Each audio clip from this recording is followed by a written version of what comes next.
democracy, economic sovereignty, social justice, and federalism. These are the four foundational pillars of the Indian Constitution. Each one of them is being assaulted under this government. നമ്മുടെ ഭരണഘടനയുടെ 4 തൂണുകൾ, ആ 4 തൂണുകളെയും പിഴുതു കളയാൻ അല്ലെങ്കിൽ തച്ച് തരിപ്പണമാക്കാൻ ശ്രമിച്ചുകൊണ്ടിരിക്കുകയാണ് ഈ പറഞ്ഞ സംഘപരിവാർ ചെയ്യുന്നത്. അത് സെക്യുലർ ഡെമോക്രസി പോലെയുള്ള മതനിരപേക്ഷ ജനാധിപത്യം പോലെയുള്ള സാമ്പത്തികമായിട്ടുള്ള സമ്പദ് വ്യവസ്ഥയുടെ ഭാഗമായിട്ടുള്ള സ്വാതന്ത്ര്യം പോലെയുള്ള സാമൂഹ്യ നീതി പോലെയുള്ള എല്ലാ തൂണുകളെയും ഭരണഘടനയെ താങ്ങി നിർത്തുന്ന ഈ ഏറ്റവും പ്രധാനപ്പെട്ട തൂണുകളെയെല്ലാം പൊളിച്ചു കളയാൻ ശ്രമിക്കുകയാണ് ഇവിടെ ഒരു കൂട്ടം മനുഷ്യർ അഥവാ സംഘപരിവാർ കൃത്യമായും ചെയ്തുകൊണ്ടിരിക്കുന്നത്.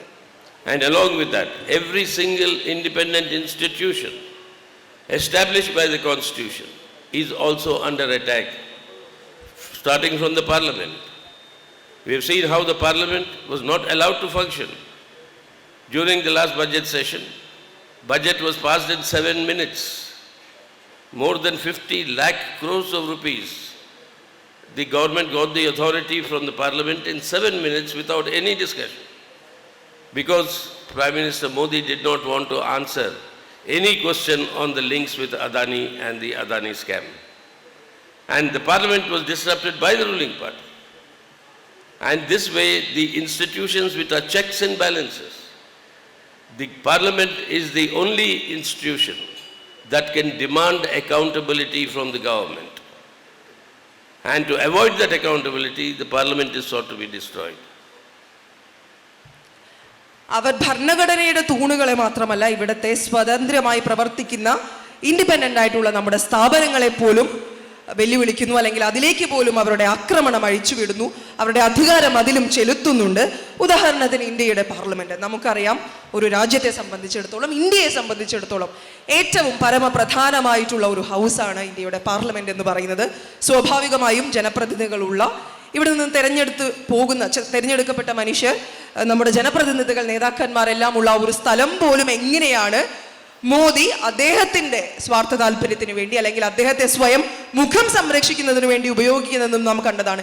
ഈ കഴിഞ്ഞ കാലയളവിൽ പോലും അദാനിയെ പറ്റിയും അംബാനിയെ പറ്റിയുമുള്ള അദ്ദേഹം നിന്ന് വിയർക്കുന്ന ചോദ്യങ്ങൾ വന്നപ്പോൾ ആ ചോദ്യങ്ങൾക്ക് മറുപടി നൽകാൻ, ഉത്തരം കൊടുക്കാൻ കഴിയാത്ത വിധം വിയർക്കുമെന്നായപ്പോൾ ആ പാർലമെന്റ് പോലും ഫംഗ്ഷൻ ചെയ്യാത്ത രീതിയിൽ, അതുപോലും പ്രവർത്തിക്കാത്ത രീതിയിൽ തടഞ്ഞു വെച്ചുകൊണ്ട് ഒരുപാട് നഷ്ടം രാജ്യത്തിനുണ്ടാക്കി വെച്ച നേതാവിന്റെ പേരുകൂടിയാണ് നരേന്ദ്രമോദി എന്നുള്ളത്. Today, a tremendous pressure is mounted on the judiciary to be compliant with the executive. That is, the judiciary must function under the government's direction and guidance. That is the effort. Judicial appointments have to be controlled by the government. It's not the independence of the judiciary. It is the government-controlled judiciary. That is what they want to achieve. And the result has been various judicial verdicts that we have seen in the past, right from what was the verdict in Ayodhya, where a verdict was delivered, but we have maintained CPM, justice has not been delivered. But that is the way in which the judiciary is also under pressure, not to act as the sentinel of people's rights and the constitutional guarantees that are given to the people, but actually kowtow to implement the agenda of the government. ഇനി parliament കഴിഞ്ഞാൽ അടുത്ത ബോഡിയായിട്ടുള്ള judiciary. നമുക്കറിയാം ഇന്ത്യയുടെ നിയമ സംവിധാനം എന്നുള്ളത്, judicial വ്യവസ്ഥ എന്നുള്ളത് ഏത് രീതിയിൽ സ്വതന്ത്രമായി നിൽക്കേണ്ട, മറ്റൊരു ലെജിസ്ലേച്ചറായിട്ടോ ഒന്നും ബന്ധമില്ലാതെ തീർത്തും സ്വതന്ത്രമായി പ്രവർത്തിക്കേണ്ട ഒരു ബോഡിയാണെന്നുള്ളത്. എന്നാൽ അതിൽ പോലും ഈ ഭരണകൂടത്തിന്റെ കടന്നുകയറ്റം ഉണ്ടാക്കിക്കൊണ്ട് അതിന്റെ സ്വാതന്ത്ര്യത്തിന് തെല്ല് വില കൊടുക്കാതെ അതിനെ പോലും ഒരു ഗവൺമെന്റ് കൺട്രോൾഡ് ബോഡിയായിട്ട്, ഒരു സർക്കാർ സംവിധാനത്തിന്റെ ഭരണകൂടത്തിന്റെ അധീനതയിലുള്ള അത് ഭരിക്കുന്ന ബോഡിയായി ഒരു സ്ഥാപനമായിട്ട് ജുഡീഷ്യറിയെ പോലും മാറ്റി തീർത്തുകൊണ്ടിരിക്കുകയാണ്. ഏറ്റവും ഒടുവിൽ വന്ന അയോധ്യ വിധിയിലേക്ക് നിങ്ങൾ ശ്രദ്ധിക്കൂ. അയോധ്യ വിധി വന്നപ്പോൾ പത്രങ്ങളിലെല്ലാം വന്ന ഒരു വാചകമുണ്ട്, വിധി നടപ്പാക്കപ്പെട്ടു എന്ന്. പക്ഷെ അപ്പോഴും CPIM ഉറച്ച ശബ്ദത്തിൽ ഇവിടെ നിന്ന് വിളിച്ചു പറഞ്ഞിരുന്നു, വിധി നടപ്പാക്കപ്പെട്ടിട്ടുണ്ട്, പക്ഷെ നീതി നടപ്പാക്കപ്പെട്ടിട്ടില്ല എന്ന്.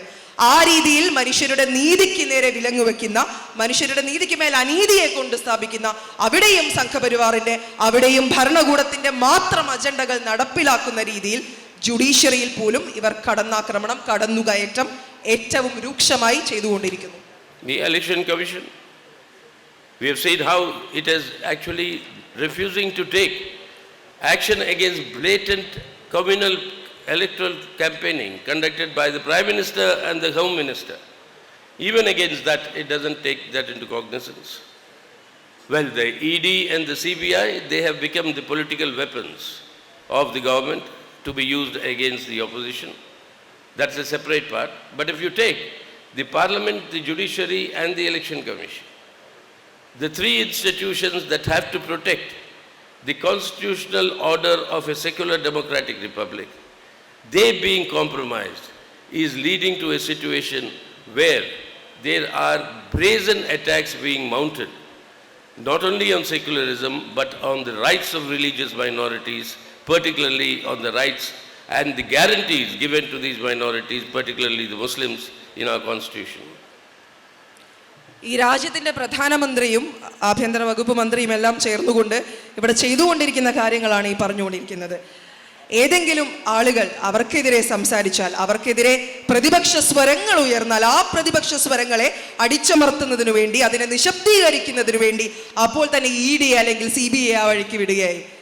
പിന്നെ ഇവിടുത്തെ ഏറ്റവും സ്വതന്ത്രമായി നിലകൊള്ളേണ്ട സ്ഥാപനങ്ങളായ നേരത്തെ പറഞ്ഞതുപോലെയുള്ള പാർലമെന്റ്, അതുപോലെ ജുഡീഷ്യൽ വ്യവസ്ഥ, ജുഡീഷ്യൽ സിസ്റ്റം, അതുപോലെ ഇലക്ഷൻ കമ്മീഷൻ, തെരഞ്ഞെടുപ്പ് കമ്മീഷൻ പോലെയുള്ള എല്ലാ സ്വതന്ത്ര സ്ഥാപനങ്ങളെയും എല്ലാം ഇവർ വിലക്കെടുക്കുക മാത്രമല്ല, അതിനെ കൃത്യമായും ഇവിടുത്തെ മതന്യൂനപക്ഷങ്ങൾക്കെതിരെ, അതിലേറ്റവും പ്രത്യേകമായും ഇവിടുത്തെ മുസ്ലിം മതന്യൂനപക്ഷങ്ങൾക്കെതിരെ, അവർക്കെതിരെ ബൈഗോട്ടറി, അവർക്കെതിരെ വെറുപ്പും വിദ്വേഷവും പ്രചരിപ്പിക്കുവാൻ വേണ്ടി, ആ രീതിയിൽ വെറുപ്പിന്റെ മാത്രം വിതരണക്കാരാകുവാൻ വേണ്ടി നിലകൊള്ളുന്ന ഒരു ഭരണകൂടത്തിന് കീഴിലാണ് നമ്മൾ ഇന്ന് ജീവിച്ചുകൊണ്ടിരിക്കുന്നത്. That's why I take the example of the hijab. You say students who wear the hijab cannot attend the universities, and some students unfortunately could not give their examinations in certain states like Karnataka earlier. But if you have to implement a principle saying no religious symbols will be worn by anybody, then make it universal for all religions.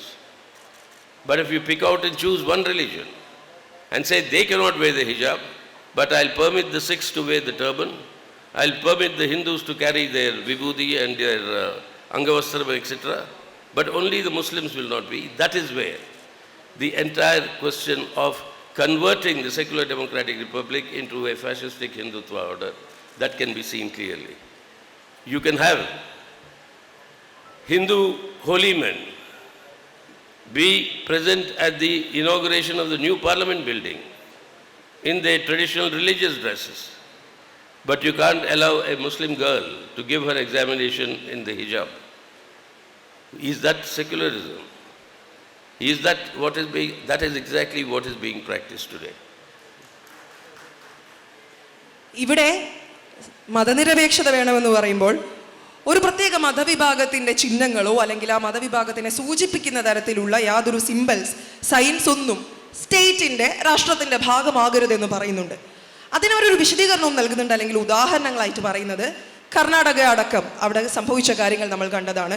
പരീക്ഷ എഴുതാൻ വന്ന ഹിജാബ് ധാരിയായ പെൺകുട്ടിയെ അവൾ ഹിജാബ് ധരിച്ചിരിക്കുന്നു, അവൾ മുസ്ലിം മതത്തിൽ നിന്ന് വരുന്നവളാണെന്നതിൻ്റെ പേരിൽ മാത്രം അതൊരു മതത്തിൻ്റെ ചിഹ്നമാണെന്ന് പറഞ്ഞുകൊണ്ട് ആ സ്കൂൾ പ്രെമിസസിലേക്ക് അല്ലെങ്കിൽ കോളേജ് പ്രെമിസസിലേക്ക് ഉള്ളിലേക്ക് കടത്തിവിടാൻ അനുവദിക്കാതെ, പരീക്ഷ പോലും എഴുതാൻ അനുവദിക്കാതിരുന്ന ഒരു ഭരണകൂട വ്യവസ്ഥയാണ് ഇവിടെ ഉള്ളത്.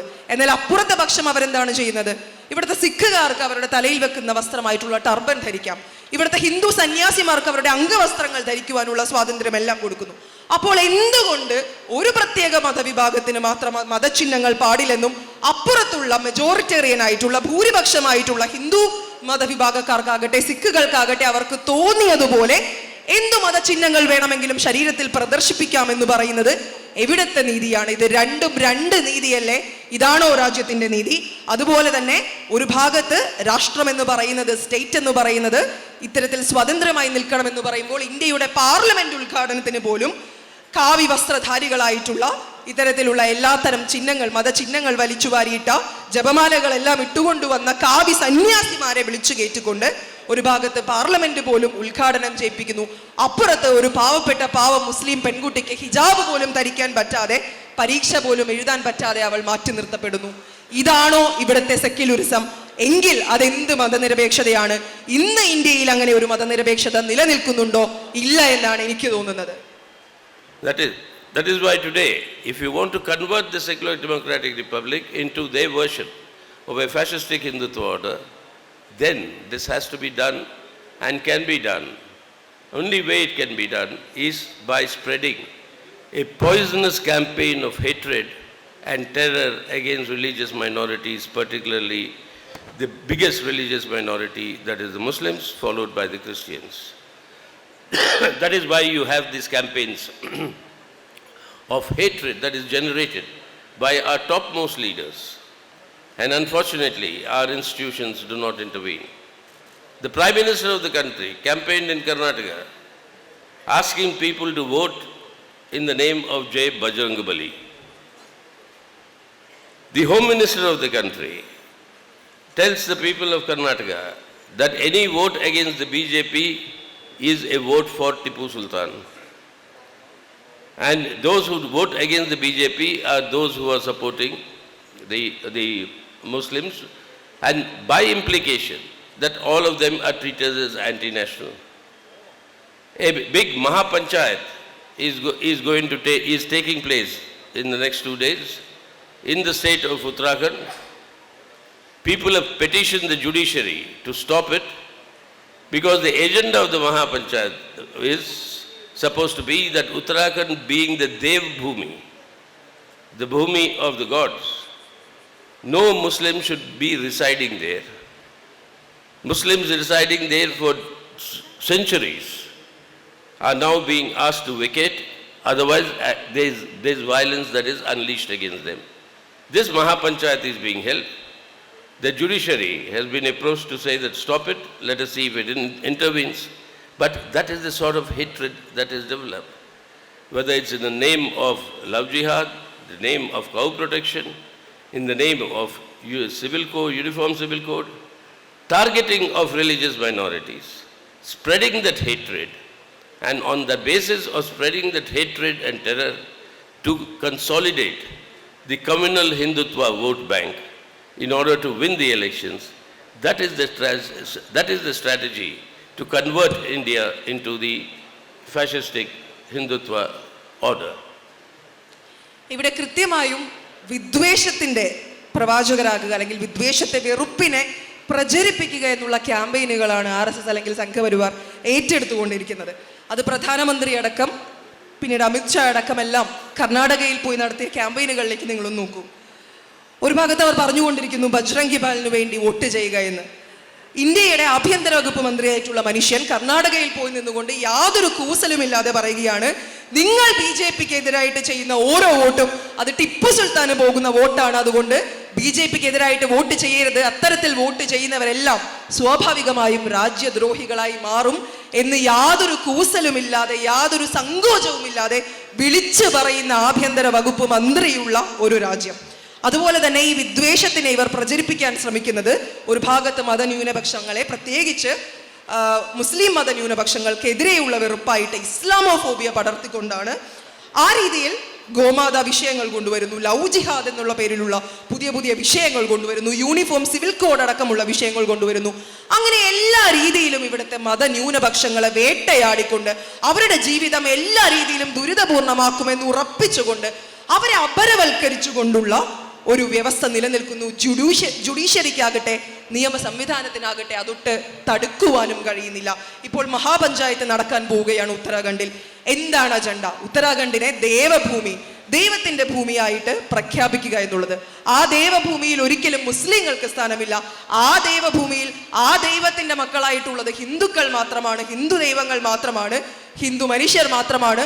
അത്രയും നാൾ നൂറ്റാണ്ടുകളായി അവിടെ ജീവിച്ചു വന്ന ഓരോ മുസ്ലിം മനുഷ്യനും അവിടെ നിന്ന് നാട് വിട്ടു പോകണം, അല്ലെങ്കിൽ ആ നാട്, ആ ഭൂമി ഇനി അവന്റെ ഭൂമിയല്ല എന്ന് വിളിച്ചു പറയുന്ന അത്രയും വെറുപ്പിൻ്റെതായിട്ടുള്ള അജണ്ടയിലേക്ക് സംഘപരിവാർ എത്തി നിൽക്കുന്നു. ഇതിന്റെ ഏറ്റവും വലിയ ലക്ഷ്യം, അല്ലെങ്കിൽ ഒരൊറ്റ ലക്ഷ്യം എന്ന് പറയുന്നത് വർഗീയ ഹിന്ദുത്വ വോട്ട് ബാങ്കിനെ ഒരുമിച്ച് ചേർത്ത് വെച്ചുകൊണ്ട് ആ വോട്ട് ബാങ്കിനെ ക്രോഡീകരിപ്പിച്ചുകൊണ്ട് ഇവിടെ വീണ്ടും വീണ്ടും ഹിന്ദുത്വ ഭരണം അല്ലെങ്കിൽ സംഘപരിവാർ RSS ഭരണം നടപ്പിലാക്കുക എന്നുള്ളത് മാത്രമാണ് ഇവരുടെ തന്ത്രപരമായിട്ടുള്ള agenda. That's why we said that the backbone of a secular democratic India is to implement actually what does secularism mean. The CPIM is the only party, in fact, who argues that secularism is, and rightly so according to our constitution, secularism means the separation of religion from politics and government. Religion is the individual affair of every individual, and that we shall respectfully, guarantee constitutionally, and lawfully protect. But how it has been distorted in the past by the Congress and by many others, mainly the Congress, is instead of separation of religion from politics and government, secularism was defined as equality of all religions. If all religions are equal, then the religion of the majority of the people is more equal than the other religions. It naturally follows. Secularism is not the equality of religion. Secularism is the respect for all religions and to treat religion as the individual affair of every individual and to separate it from politics and from government. That is the true concept of secularism. It's only the CPIM that consistently articulated and abides by this wherever our governments have come into existence in India. ഇവിടെ കോൺഗ്രസിനടക്കം ഒരുപാട് പേർക്ക് ഒരു തെറ്റിദ്ധാരണയുണ്ട്. ഇന്ത്യയുടെ secularism എന്ന് പറയുന്നത്, ഇന്ത്യയുടെ മതനിരപേക്ഷത എന്ന് പറയുന്നത് എല്ലാ മതങ്ങളെയും അങ്ങ് തുല്യമായി, ഈക്വലായി, സമമായി കാണുന്ന രീതിയാണ് മതനിരപേക്ഷത എന്ന് വിളിക്കുന്നത് എന്ന്. പക്ഷെ അത് അബദ്ധധാരണയാണ്. എല്ലാ മതങ്ങളുടെയും സമമായിട്ടുള്ള അവസ്ഥ അല്ലെങ്കിൽ തുല്യതയല്ല ഒരിക്കലും മതനിരപേക്ഷത. മതനിരപേക്ഷത എന്ന് പറയുന്നത് വ്യക്തമായും അത് ഒരു മതം എന്നുള്ളതിനെ ഒരു മനുഷ്യന്റെ, ഒരു വ്യക്തിയുടെ വ്യക്തിപരമായുള്ള കാര്യമായി നിർത്തുകയും വ്യക്തിപരമായിട്ടുള്ള വിശ്വാസമായി നിർത്തുകയും അതിലേക്ക് ഒരിക്കലും ഭരണകൂടം കൈകടത്താതിരിക്കുകയും ഭരണകൂടത്തിന്റെ വ്യവസ്ഥകളിലേക്ക്, ഭരണകൂടത്തിന്റെ നടത്തിപ്പിലേക്ക് ഒരു മതവും ഒരിക്കലും കൈകടത്താതിരിക്കുകയും ചെയ്യുന്ന രീതിയിൽ പരസ്പരം അങ്ങിങ്ങായി രണ്ടും നിൽക്കുക, നിലകൊള്ളുക, എല്ലാ മനുഷ്യർക്കും ഓരോ മതം വിശ്വസിക്കുന്ന മതവിശ്വാസിക്കും അവൻ്റെതായിട്ടുള്ള അവൻ അർഹിക്കുന്ന ബഹുമാനവും ആദരവും നൽകുക എന്നുള്ളതും അതിനെ ലോഫുള്ളി പ്രൊട്ടക്ട് ചെയ്യുക, അതിനെ നിയമപരമായിട്ട് സംരക്ഷിക്കുക എന്നുള്ളതിൻ്റെ പേരാണ് മതനിരപേക്ഷത. പക്ഷെ ഈ ആശയം, ഈ നിർവചനം നിങ്ങളോട് വിളിച്ചു പറയുന്ന ഒരേ ഒരു പ്രസ്ഥാനം ഇന്ത്യയിലുണ്ടെങ്കിൽ ആ പ്രസ്ഥാനത്തിന്റെ പേര് CPIM എന്നാണ്. ഇതൊരിക്കലും കോൺഗ്രസ് നിങ്ങളോട് പറയില്ല, നിങ്ങളിൽ നിന്ന് മറച്ചു വെക്കും. ഇത് പറയുന്ന ഒരേ ഒരു പ്രസ്ഥാനം നമ്മുടെ പ്രിയ സഖാക്കളെ, അത് നമ്മുടെ communist party of India, Marxist എന്ന പ്രസ്ഥാനമാണ്. That is why today when we say this issue and we oppose very resolutely, when we boycotted the parliament for many other reasons, all the opposition parties boycotted the inauguration of the new parliament correctly, for that it should be done by the President of India.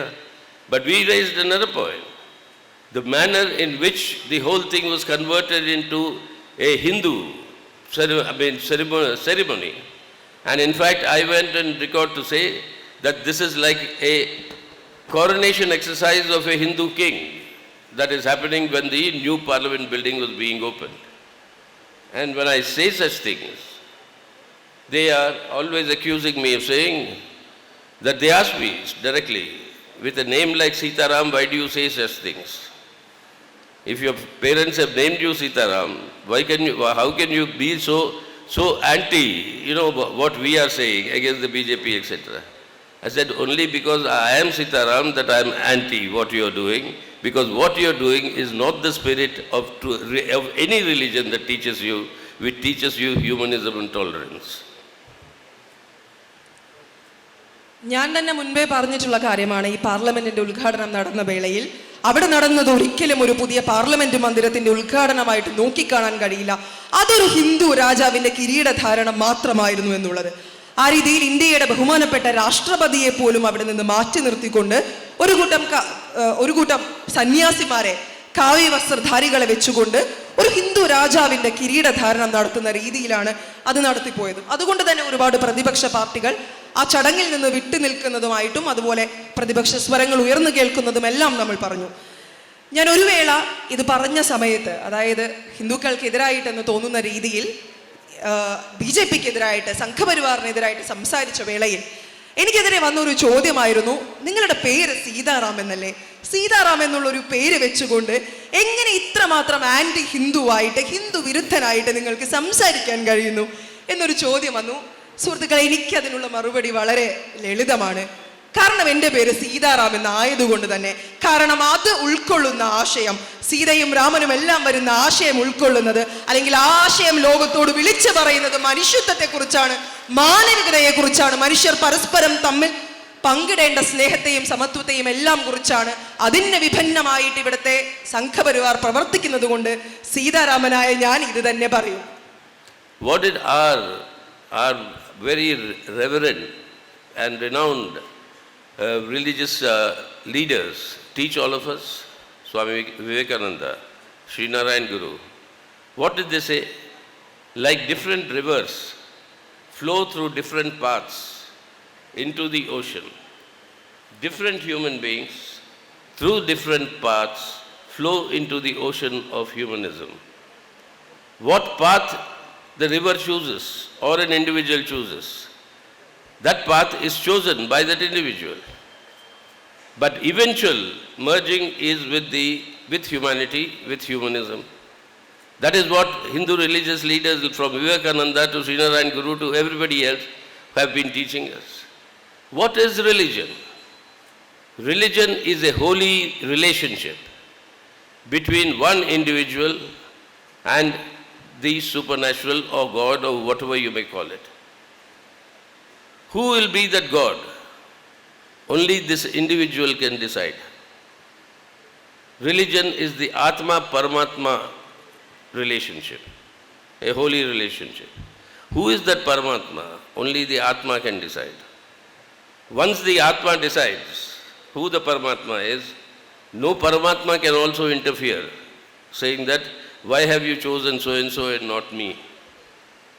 That is a sacrosanct relationship between an individual and his God.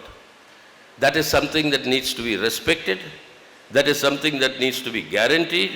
And that relationship means this Atma can choose to be an atheist and not believe in any God. And that is also as sacrosanct.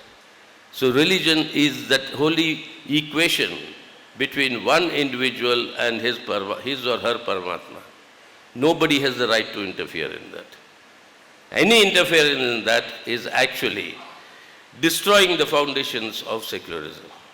And that is why communists are the only ones who stand in the forefront of saying any attack against any religious order, anybody on the sake of because being a minority or not following a certain principle that is followed by the majority, that is something that cannot be accepted and tolerated in a secular democratic republic.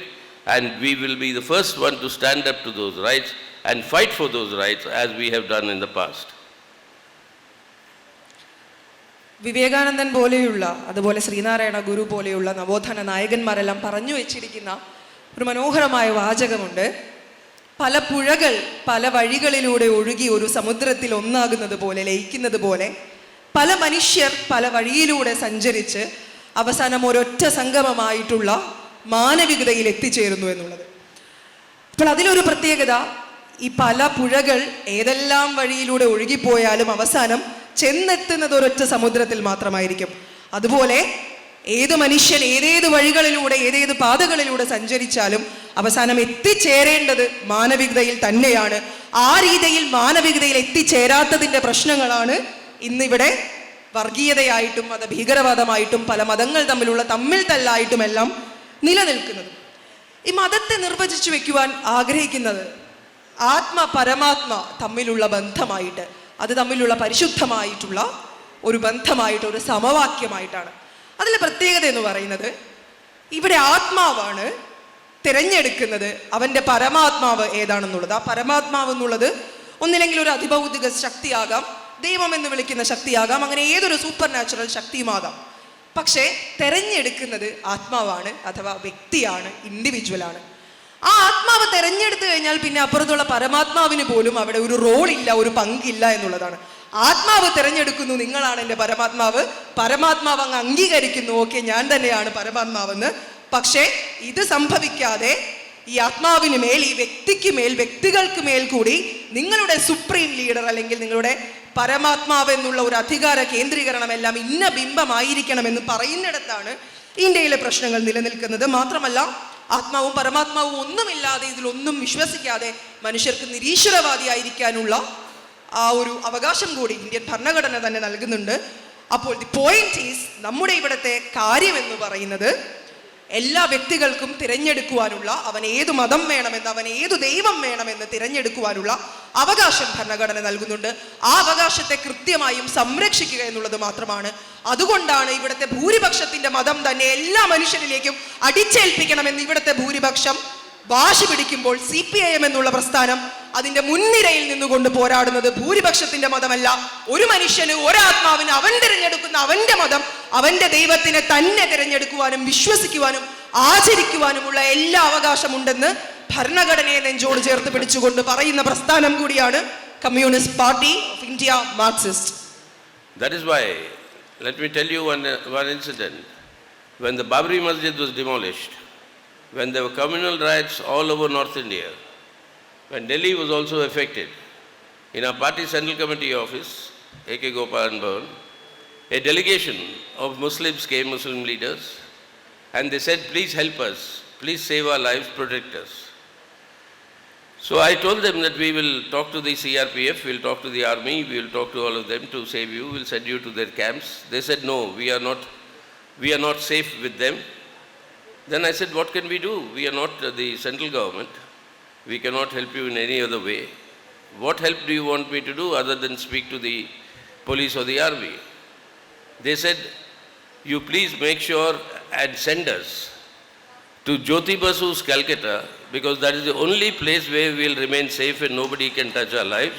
And that is because you are the only party that believes in what is actually secularism. That faith people have because of our consistent positions.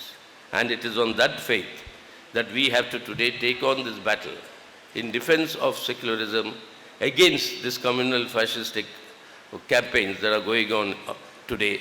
And that is the commitment that the CPM has, and the appeal CPM has to all of you also, people of India, that we'll have to succeed in this battle. Otherwise, India, as we know, will not remain. Babri മസ്ജിദിന്റെ അത് തകർത്ത വേളയിലെല്ലാം ഉണ്ടായ ഒരു സംഭവം ഓർത്തെടുക്കുകയാണ്. ഏറ്റവും കലുഷിതമായി നിന്നിരുന്ന ആ ഒരു സാഹചര്യത്തിൽ, അന്തരീക്ഷത്തിൽ ഒരു കൂട്ടം മനുഷ്യർ, അപ്പുറത്തെ ന്യൂനപക്ഷ വിഭാഗത്തിൽ നിന്ന് തന്നെ വരുന്നവർ എന്നോട് വന്ന് പറയുകയുണ്ടായി, we are not safe here, ഞങ്ങളിവിടെ സുരക്ഷിതരല്ല, ഞങ്ങളെ സുരക്ഷിത സ്ഥാനത്തേക്ക് മാറ്റണം, ഞങ്ങളെ സഹായിക്കണം എന്ന് പറയുകയുണ്ടായി. അപ്പോൾ സ്വാഭാവികമായും പറഞ്ഞു, ആർമിയെയോ അതുപോലെ പോലീസ് പോലെയുള്ള സംവിധാനങ്ങളെയോ എല്ലാം ഉപയോഗിച്ച് നിങ്ങളെ സുരക്ഷിതരാക്കുവാനുള്ള എല്ലാവിധ മെഷറുകളും എല്ലാവിധ കാര്യങ്ങളും ചെയ്യാം, നടപ്പിലാക്കാം, നടപടികൾ എടുക്കാമെന്ന്. അപ്പോൾ വീണ്ടും ആ മനുഷ്യർ ആവർത്തിച്ചു പറഞ്ഞൊരു കാര്യമെന്ന് പറഞ്ഞത്, അതുപോരാ, ഞങ്ങളെ ജ്യോതി ബസുവിന്റെ കൽക്കട്ടയിലേക്ക് ഒന്ന് കൊണ്ടുപോയി തരുമോ? കാരണം അവിടെ മാത്രമേ, ജ്യോതി ബസുവിന്റെ കൽക്കട്ടയിൽ മാത്രമേ ഞങ്ങൾ സുരക്ഷിതരാണ് എന്ന തോന്നൽ ഞങ്ങൾക്കുള്ളൂ എന്നാണ്.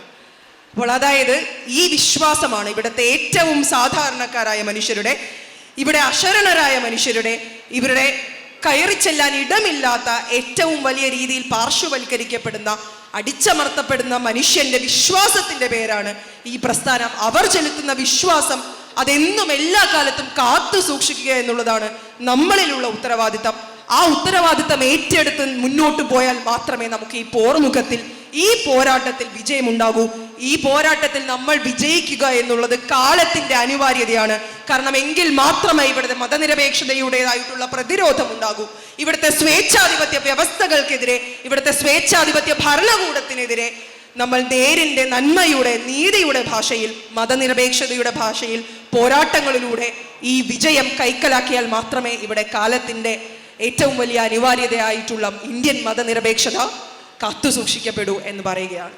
So finally, if you want this evening of secularism to actually convert into the secular morning for tomorrow, for a better and brighter future for India, we have to ensure that these forces whose agenda is to convert the secular democratic India into a fascistic Hindutva Rashtra.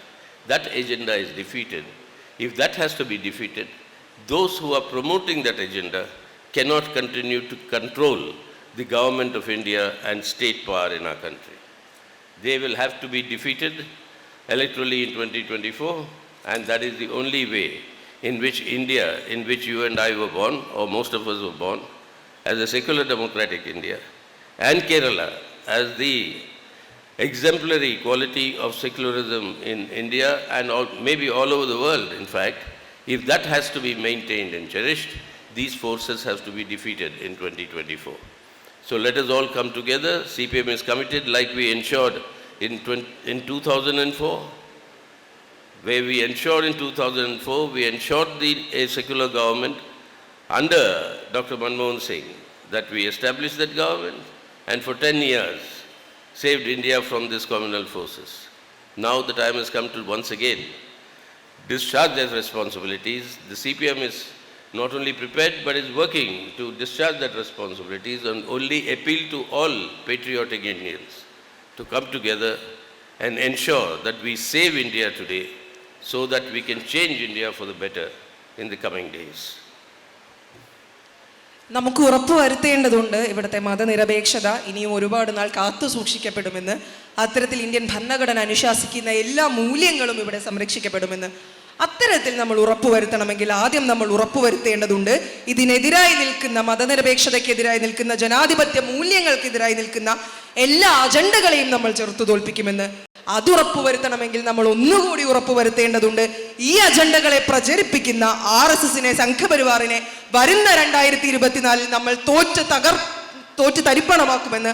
ഇനി വരുന്ന ഇലക്ഷനിൽ, ഇനി വരുന്ന തെരഞ്ഞെടുപ്പിലെങ്കിലും അവരെ അധികാരത്തിലേക്ക് കയറാൻ സമ്മതിക്കില്ലെന്ന് ഇവിടെ ഇരിക്കുന്ന ഞാനും നിങ്ങളും അടക്കുന്ന ഓരോരുത്തരും ഉറപ്പുവരുത്തേണ്ടതുണ്ട്. അതിനായി നമ്മൾ മുന്നോട്ട് വരേണ്ടതുണ്ട്, നമ്മൾ ഒന്നു ചേർന്ന് നിൽക്കേണ്ടതുണ്ട്, നമ്മൾ ഒന്നു ചേർന്ന് പോരടിക്കേണ്ടതുണ്ട്. അതുകൊണ്ട് 2004 CPM ആഹ്വാനം ചെയ്തതുപോലെ ഒരു മതനിരപേക്ഷ സർക്കാരിൻ്റെ, ഒരു സ്വേച്ഛാധിപത്യ വിരുദ്ധ സർക്കാരിൻ്റെ ജനനം നമ്മൾ കണ്ടതാണ്. മൻമോഹൻ സിംഗിന്റെ എല്ലാം നേതൃത്വത്തിൽ പിന്നീടുള്ള 10 വർഷങ്ങൾ. ഇപ്പോൾ അതാ വീണ്ടും സമയം വന്നിരിക്കുന്നു, 2004 നിന്നും 2024 ദൂരം. അതുകൊണ്ട് ഇനി വരുന്ന തെരഞ്ഞെടുപ്പിൽ വീണ്ടും ഒരിക്കൽ കൂടി നമ്മളെല്ലാം ഒറ്റക്കെട്ടായി നിന്നുകൊണ്ട്, എല്ലാ പ്രതിപക്ഷ സ്വരങ്ങളെയും ചേർത്ത് വെച്ചുകൊണ്ട്, എല്ലാ മനുഷ്യരെയും ചേർത്ത് പിടിച്ചുകൊണ്ട് നമുക്കിവിടെ വർഗീയതയ്ക്ക് എതിരായി പോരാടാം, നമുക്കിവിടെ മതനിരപേക്ഷതയ്ക്ക് വേണ്ടി പോരാടാം, നമുക്കിവിടെ സ്വേച്ഛാധിപത്യത്തിനെതിരായി പോരാടാം. ആ പോരാട്ടത്തിലേക്ക്, ആ വലിയ ഒരു പോർമുഖത്തിലേക്ക് എൻ്റെ പ്രിയപ്പെട്ട നിങ്ങൾ ഓരോരുത്തരെയും ക്ഷണിച്ചുകൊണ്ട് ഞാൻ നിർത്തുകയാണ്.